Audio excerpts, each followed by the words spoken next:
Well, thank you. Hovind, let me say, I'm from Texas. This is bloody cold right now. And it may be a sign that hell is frozen over. Because what we've seen in Washington is we've seen Republicans come together united. I'm here today to praise the Republican majority in the House of Representatives. They came together, they stood as one, and they passed a serious bill that avoids a default on our debt and that makes serious steps to reining in the out-of-control spending and the debt that is bankrupting our kids and grandkids. If you're at home and you're sick and tired of the inflation that is making life harder each and every day, you're tired of paying more at the grocery store, you're tired of paying more in rent, you're tired of paying more at the gas pump. It was caused by trillions of dollars of spending from out-of-control Democrats, and the House majority has stood up and led and said we've got to rein that back in for the working families who are hurting across this country.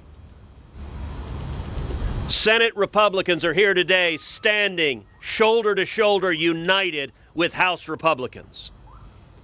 And I have to say the behavior of President Biden to date on this issue has been wildly reckless and irresponsible. Biden's position has been, up until 2 days ago, he would not negotiate, he would not compromise, he wouldn't even sit down and talk. That was obviously unreasonable. And Biden was doing more than that. He was threatening default of the debt. He was playing roulette with the American economy. Let me be clear. There is one man on planet Earth, and one man only, who can ensure we do not default on our debt. His name is Joseph Robinette Biden Jr. And here's what a responsible president would say. He would stand up and say, America will never, ever, ever default on our debt. Every month, federal tax revenues exceed cost for the interest of the debt. If the president said we won't default on our debt, we wouldn't. But there's a reason Biden is not saying that. He wants to scaremonger. He wants to scare the stock market. He wants to scare the bond markets. He's counting on the corporate media to echo his scaremongering. But I've got very simple advice on who President Joe Biden should listen to. President Joe Biden should listen to Vice President Joe Biden. In 2011, when Republicans in the House stood strong on the debt ceiling, again because Democrats had had majority of the Congress for 2 years, had passed trillions in irresponsible spending, and Republicans stood strong and said we will not raise the debt ceiling without serious fiscal reform. What happened? Then Vice President Joe Biden came and negotiated a deal called the Budget Control Act, that was designed to cut $2.3 trillion in spending. It was the most significant federal spending reform in modern times. That happened because Barack Obama blinked, and Biden, Vice President Biden, sat down with House Republicans and reached a meaningful compromise.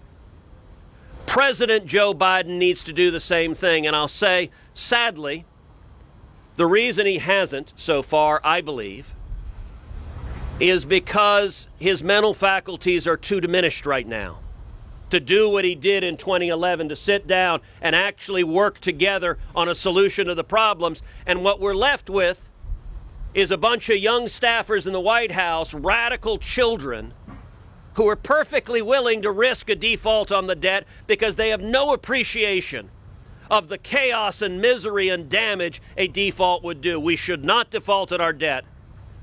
But the present path we're on is unsustainable, and Joe Biden needs to come to the table. And I will say it is a major victory for America that the day before yesterday, Biden finally blinked and said, okay, I'll sit down and talk. That's the first step. Now, the second step is let's solve the problem. With that, let's open it up to questions. If McCarthy and Biden sit down and are having what McCarthy and maybe you all deem to be productive conversations, is there an openness to doing anything short-term on the debt limit to let those conversations, like you've done on spending before, we don't have come to. to a conclusion? We don't have to. We can reach a resolution here. I believe the resolution is going to be a compromise. But for there to be a compromise, the radical Democrats have to be willing to compromise. To date, they have not been willing to do so. They created this problem, and they have not demonstrated any willingness to be part of solving it. Look, I can tell you a short-term extension, a clean debt ceiling, is not going to pass Congress.